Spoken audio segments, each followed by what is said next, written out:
In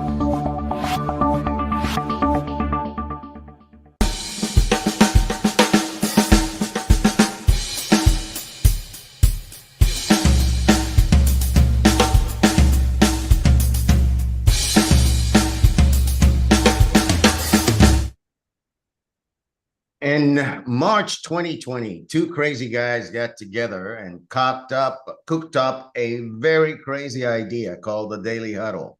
If you're hearing the sound of my voice, you are the recipient of this gift that keeps on giving, where Giovanni Gonzalez, the co-founder of the Daily Huddle, myself, and a host of men and women who couldn't help themselves but be givers, come to create a conversation that leaves you equipped with what you need to create your life and your business such that they're aligned and leave you and the world a better place.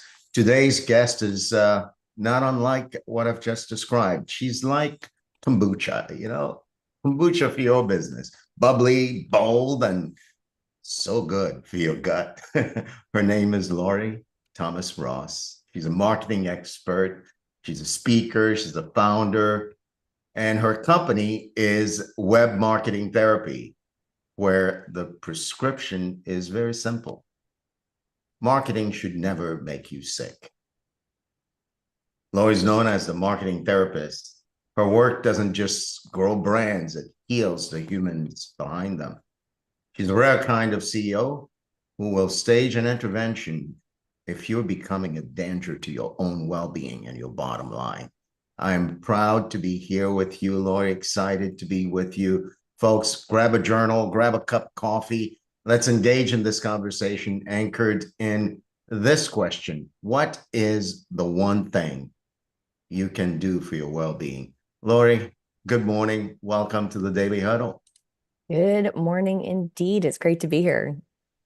Great to have you. So now tell us a little bit about you. And as you wrap up that, because, I only touched the tip of the iceberg with this introduction, but as you wrap up telling us a little bit about you, help us understand why you dubbed yourself the marketing therapist.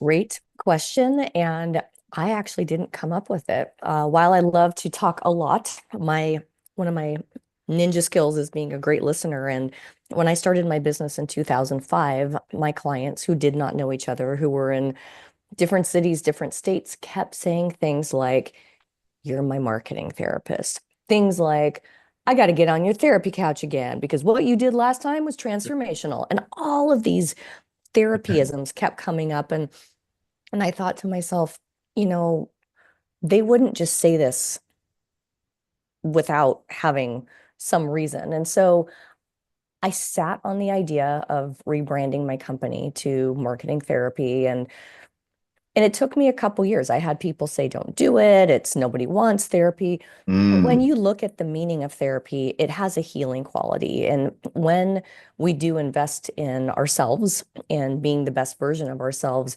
it ties into a growth mindset. It's having the right resources, the tools, but having the guidance, the support. And the best therapists don't want their clients in every single week. They want them to grow and evolve. And so our approach to marketing is that of growing and evolving. And we've had clients where we've helped build businesses, train employees, and we're out.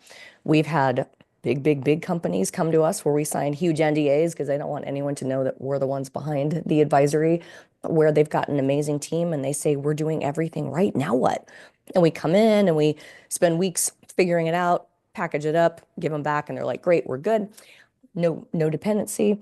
And we've had clients who have left companies, started new businesses, and completely reinvented themselves. And we've had just the tremendous gift of being, a support team to them throughout that process. So yeah, being the marketing therapist did create a blue ocean for us as a company and for me as a professional, but it really aligned not only the value of what we do, but our values. And that was transformational in itself.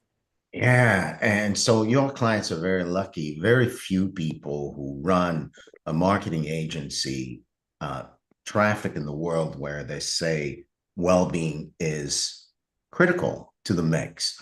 So in the world where hooks are designed to uh, excite people by titillating and agitating pains and things like that, how do you how do you put the two together, marketing and well-being? And if you could give us a glimpse of what it sounds like for your firm to write copy for businesses who are aligning their values with what they do, as opposed to looking to get the next client by saying the right thing.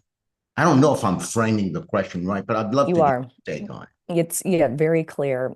Marketing is often looked at as what do I get? What do I get? How many sales can I get? How many transactions can I secure?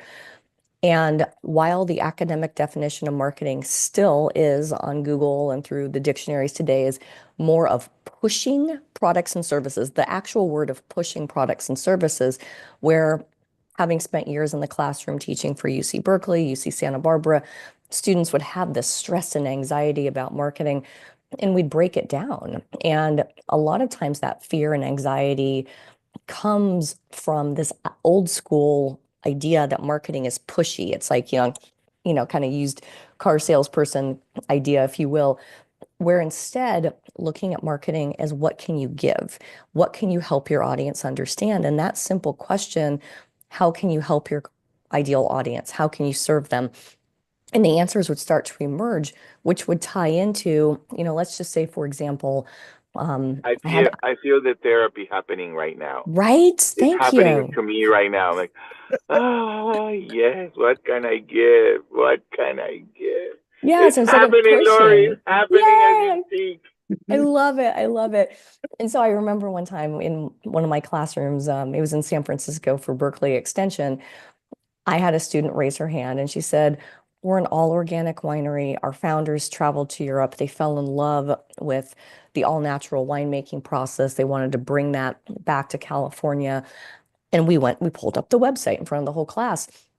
We found the itty bitty teeny weeny organic seal at the deep, dark, fiery pits of their website where no one could see it. And she said, well, it says organic there. I said, we need to say that. And in marketing, we say, tell them what you told them and tell them one more time. We found ways to weave that language in.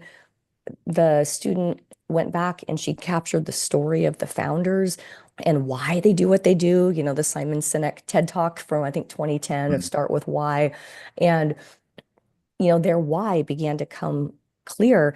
And believe it or not, the about page of our website is often the most visited page other than the homepage. And that is because people want to know who is behind the company, why they do what they do. And it's that storytelling. Storytelling is selling. And so it's not difficult or complex, but it's going back to it's flipping the idea of marketing. So instead of marketing being transactions and maximizing exchanges, how do we maximize relationships and even better, ideal relationships? And that's where the value Mm, and the values come in. And when we're communicating what we stand for, what we believe in, then we begin to attract more ideal clients. And you'll remember the story more than you'll remember we use biodynamic farming or whatever it is. It's more of it's this husband and wife duo that, and it's that magic that really begins to guide the copywriting process. yeah, and you said two things: ideal relationships. Marketing is about ideal relationships and not a transaction. There's one thing I think you're fond of saying. You often say that marketing should treat the cause, not the symptom. Tell us about some of the most common symptoms you see clients struggling with, and they're throwing the traditional marketing at it only to live another day with the same symptoms over and over. Yeah, the answer to that is the analogy I use is baking your marketing cake in order. I wouldn't put my cake in the oven without the eggs and the milk or the ingredients. You don't just put the pan in the oven, right? There's a whole process and an order. So I'm thinking of a doctor that we were supporting right now, and he said, I think I need to do more video. And I said, I agree, but we also need to make sure that your homepage better communicates who you are, what you do, and whom you serve, and your about page doesn't look like it's from 1988. And there's some things we have to do first. And call me the no fun lady or your marketing therapist or whatever you want to call me, but we have to focus on some critical optimizations and get things cleaned up so we have a great foundation. And actually, behind me, I have a picture of a tree. We have to be firmly rooted. And when we're rooted, then we can really, you know, sow the seeds like the videos and the things on top of it and grow. And sometimes it's taking things away. I've seen clients who say, I really don't like Instagram and it just doesn't serve me. That's not who I am. Great. We don't have to do it. No Don't guilt, go no there. shame. We can clean up, we can feng shui. And so yeah, it's that idea of like, if I do this thing, if I do this video, if I buy these ads, there are so many options, which is amazing, right? We have websites, we have search, we have advertising, we have social media, video. AI now has accelerated our ability to create content and just have access to information. And while that is wonderful, it can also be overwhelming. I mean, psychologically, it's just natural to have decision fatigue and to kind of get swayed. And, you might have the paid search consultant who says, oh, you got to do this, where there's this holistic approach to marketing. And that is, Therapy happening right now. Oh, I'm so glad I signed up for this.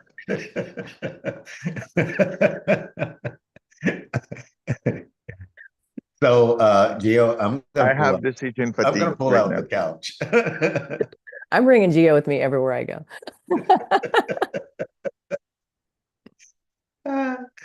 So, Lorrie, with all that, you've created 5 factors for marketing success, and the preamble in this conversation begins to give people a sense of how you approach marketing, how you approach your clients, and by stating 5 factors for marketing success, it feels as if it's not just a willy-nilly approach. You've got a tried and true process that you take your clients through that not only delivers lasting relationships, but also delivers for them a life they love.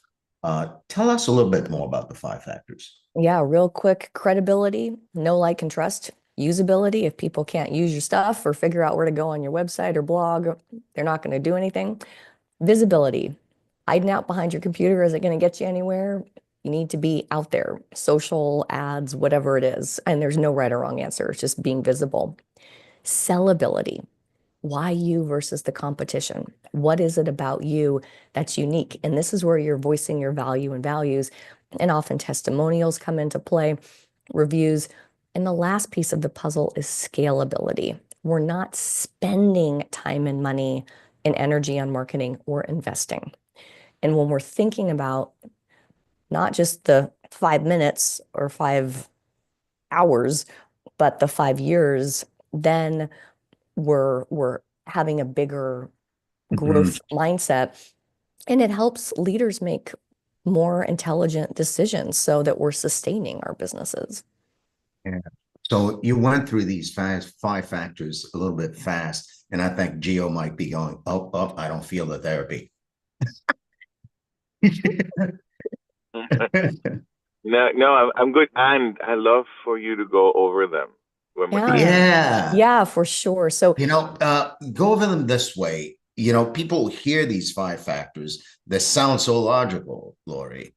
And I'm thinking from your perspective, given the sheer amount of time you've been doing this and the number of clients you've assisted in doing it, you've seen all the good ways to be visible and all the crazy ways to be visible. Could you go through the 5 factors and contrast for us what you've seen work and what definitely doesn't work?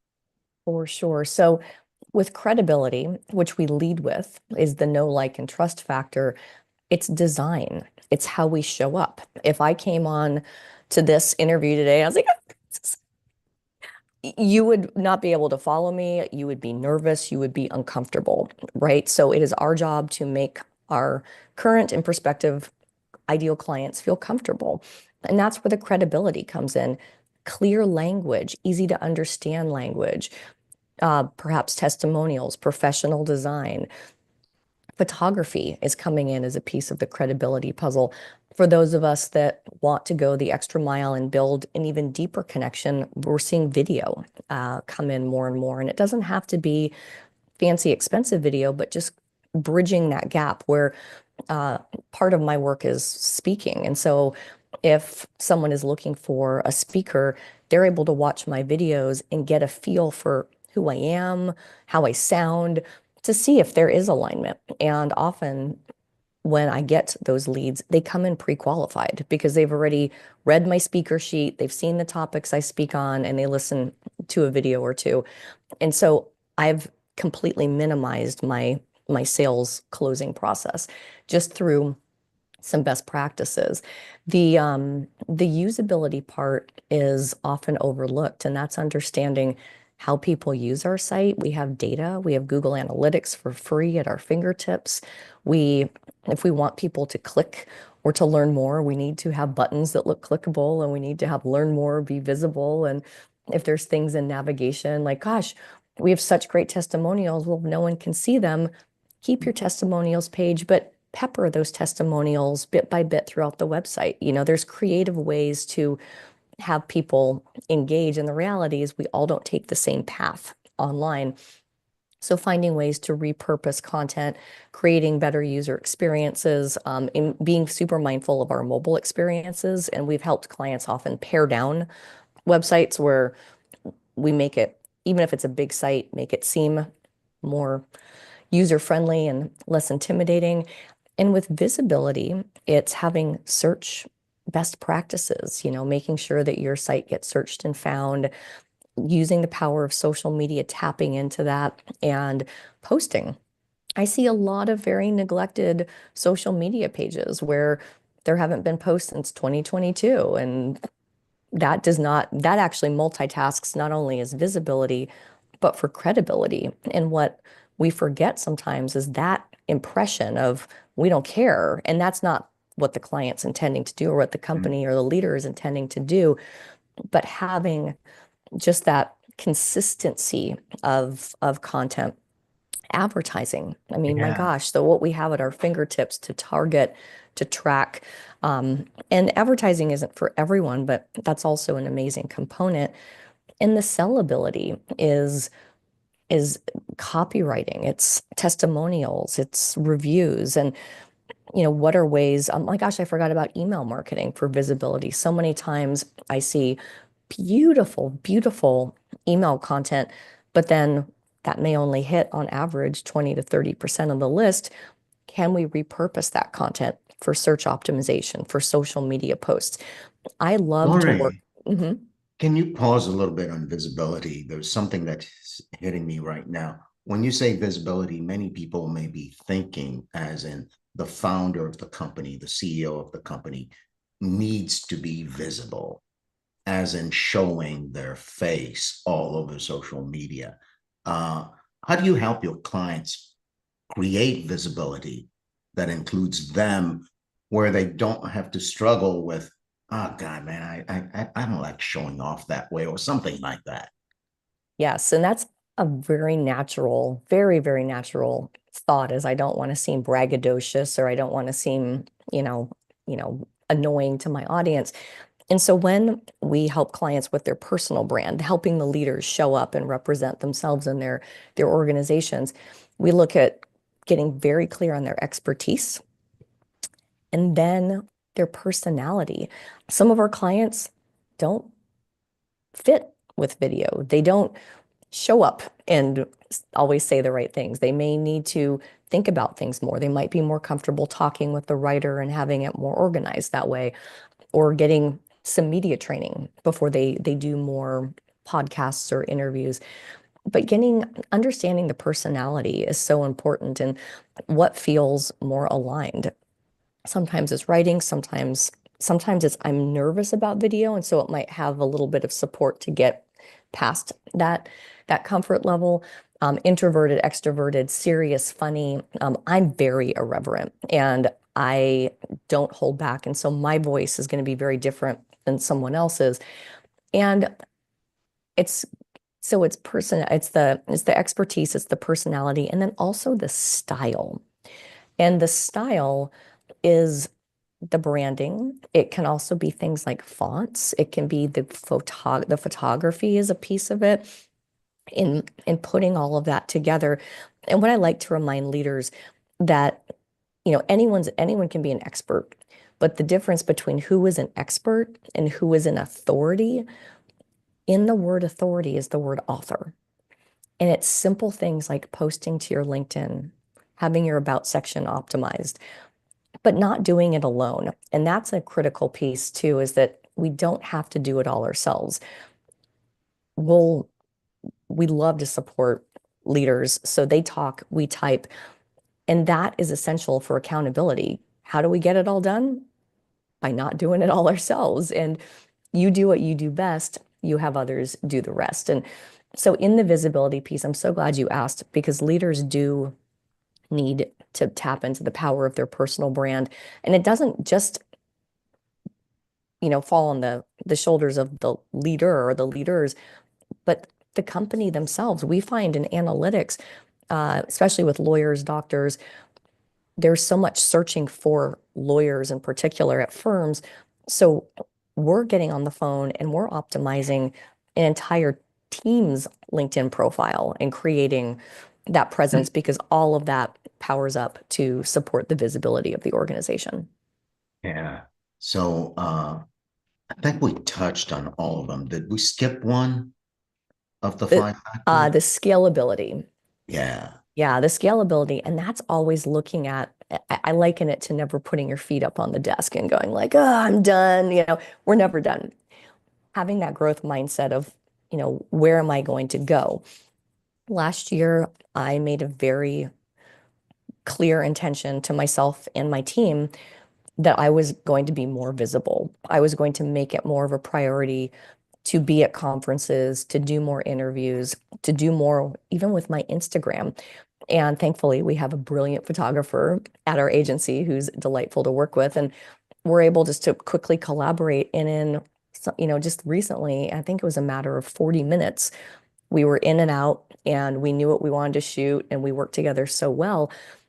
And finding ways just to be out there in a way that's still aligned, that's natural, and just to and that's not for me, it's not me being braggadocious, it's me being of service to my employees, to my clients, to people who do need more marketing help.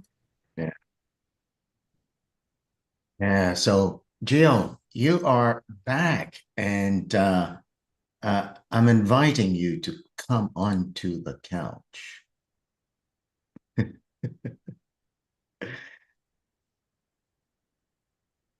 Lorrie, you spoke a little earlier and you said, I'm a little bit irreverent. And there's a whole bit of irreverence where myself and Giovanni are, but it always leaves us tickled to hear another. So I'd love to hear when you say I'm a bit irreverent, what are some of the Lorrie-ism that are anchored in that irreverence that actually lands for your clients in a way that, even though it's irreverent, they remember it and that's what sticks with them? Give us a little bit of that. One that I'm thinking of that I say a lot is quick and dirty is always quick, but you always end up dirty, right? Anytime there's this like nervous energy, if I have to do this, or, it's always the conference or the webinar. Like I went to this webinar and I have to do this. That energy, it's like a tornado. It's chaotic energy. And I don't know what gene I'm missing, but I just don't get caught up in that. And I can see it and I can identify it. And I'll say very calmly, with love, to a client, it sounds like maybe you went to a webinar or conference and got should on a little bit. You should do this, you should do that. Let's take a pause because A, I'm not getting in that tornado with you.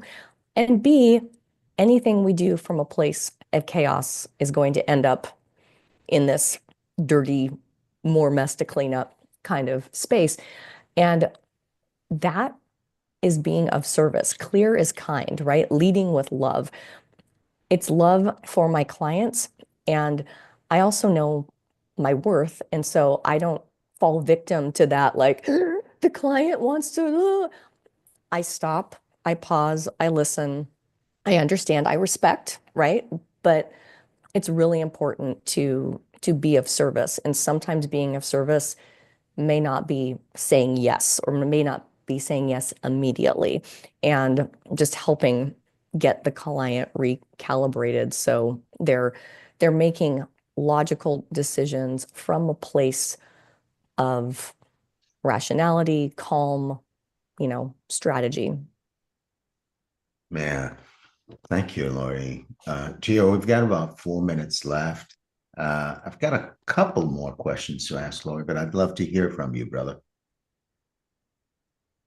Well, I have really enjoyed the dance in the conversation. So I have been more in a listening mode than an opportunity for a comment or a question. But what I do want to recreate some of the aspects that I got for myself that that I like, or that I'm taking away with, I'm going away with.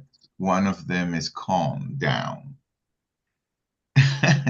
I like that word, but let's be irreverent. What is how do you pronounce that word? Irreverent. Irreverent to the noise. Yeah. In a Lorrie kind of way, right? And there is an aspect of being mindful of marketing is about giving. And it's about anchoring to my purpose, to my why, and then giving love to my customers, clients, prospects in what I love to do. And also, there was something that I really like you said, or that really spoke to me, which is to pay attention, a lot of attention to my home and my about page, and put some love into the about page, given that it's the second most looked page in the website. People want to know who's behind the journey. People want to know what the journey is. And I really like that. And that's what I mean. I have so much to say, but I'm going to stop here so that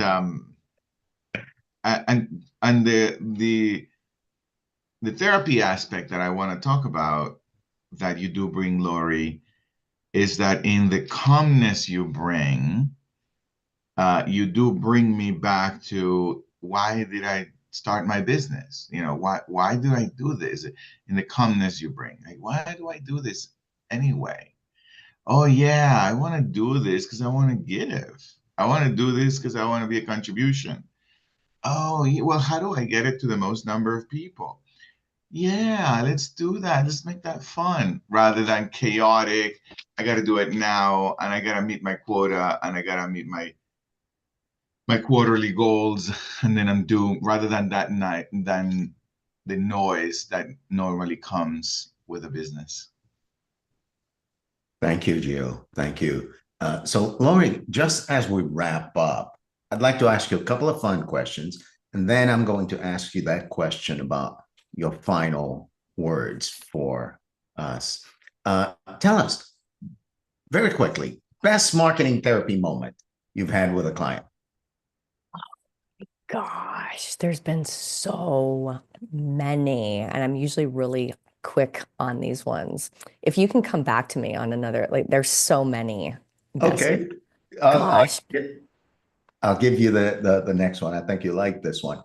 What is your go-to unplug ritual? Because, I imagine as the marketing therapist, one of your strong suits is knowing how to unplug well. What's your go-to ritual? It's going for a walk with my tiny dog. It's so easy, and we just walk outside wherever we're at, whether we're traveling, at home. It's just getting away from the screen and just looking at trees, which we can do in Georgia, which is beautiful, and just breathing fresh air. I come up with my best ideas. it's the best. And I do have my best marketing moment. Best marketing therapy moment you've ever had with a client. Yes. So when I went to trademark the marketing therapist, there was the business therapist who had already trademarked it. And my lawyer reached out to his lawyer, and his lawyer said, no, we're not gonna budge. And this, the business therapist is, I joke, I'm a recovering salesperson. He's a recovering CPA. We do very different things, but they just said, we're already done. We're not going to amend our trademark. And so my lawyer said, you can either fight it, which could be over $30,000 potentially, or you just let it go. And you don't get to be the marketing therapist. And I said, okay. And I thought about it, and something in me, like, going back to the fear versus love, I didn't feel like those were my only two options. And so I Googled the business therapist, super cool guy, very skilled, loved his approach. And I found his info and I sent him an email, and I explained who I was. And I explained that and I said, you may not even know this, but your lawyer reached out to, my lawyer reached out to your lawyer, wrote a long email, explained what I was trying to do and what I was asking of him, and no response, which I was like, hey, let me just, I'll probably just let it go. But I had no attachment, which was key, right? I didn't have this like fear-based attachment. And I got a letter. I think it was New Year's Day, from the business therapist, who not only said, A, he didn't know that our lawyers were in touch, but B, that he had spent time looking at my website, reading all my copy, watching my videos, and that I seemed like a very nice person, and that he needed someone to help him with his branding. And so he amended his trademark, hired my company to do his branding. That was probably the best moment that I forwarded that email to my lawyer, and he was like, no, you didn't. I'm like, oh, yes, I Oh, did. yes, we did. Oh, And I my monetized God. it. It's nice to be important. It's more important to be nice, right? So I think Say that again. it's Say nice that. it's nice to be important, but it's more important to be nice. Yeah. Yeah. Well, Lorrie, that might have been the thing you want to say to close the day, but I'm going to ask you anyway. People will be listening to this because it streams on YouTube and it stays there forever until the net collapses, which is very unlikely. So 50 years from now, somebody will be listening to this episode, and you want them to get a piece of the marketing therapist. And you've got one sentence. What do you say? Stop thinking old school marketing and think education. And there is a term that we also trademarked called marketing, MARKED for education, ING. It's a mashup of the words. Anytime you feel like marketing is icky, yucky, stressful, overwhelming, it's time to hit the pause button and think about, what can I help my audience understand? How can I serve them? How can I help them? What can I teach them? And that takes the ego out of it. It takes all the ick yuck, and it really helps to get you in a place where you can think critically, mindfully, intentionally, because marketing should be happy, healthy, and wealthy. Marketing, but not marketing. Marketing. Marketing. Be Yep. happy and wealthy. Lorrie, thank you. Thank you for being here. You're definitely coming back. I love being on the couch. I think Gio loves it more, though. I'd love to be back. Thank you. Awesome. So, folks, we're going to close today's episode, as we usually do, with our 8 tenets. The first is to love. Lorrie, thank you for being loving to your clients. The second is to laugh out loud. And, I'm sure you do a lot of that. And I'm inviting each and every one of you listening, if you can't laugh out loud at least once a day, find a good friend and tell them to please tickle me. Eat mostly plant-based. You may have what you like, your guilty pleasure, whatever it is, but mix in the plants. Keep yourself healthy. Stress less. Eating that way will help you to do that. Give. Lorrie talked about giving to your clients, that your marketing is about giving. So make your life about giving. Sleep, rest. Yes, You'll wake up rejuvenated, energized, and you'll be able to move your body, which is the seventh tenet. And the last but not least is check your assumptions. Check yourself before you wreck yourself. This is our daily huddle for today. We're on every workday from 9 a.m. to 9:30-ish a.m. We stream live on the Daily Huddle, and you can find the Daily Huddle on your favorite podcast platform. Tune in. Until next time, my name is Sorel Kitan, and my business partner is Giovanni Gonzalez. We are the co-founders of the Daily Huddle. Grateful for all the hosts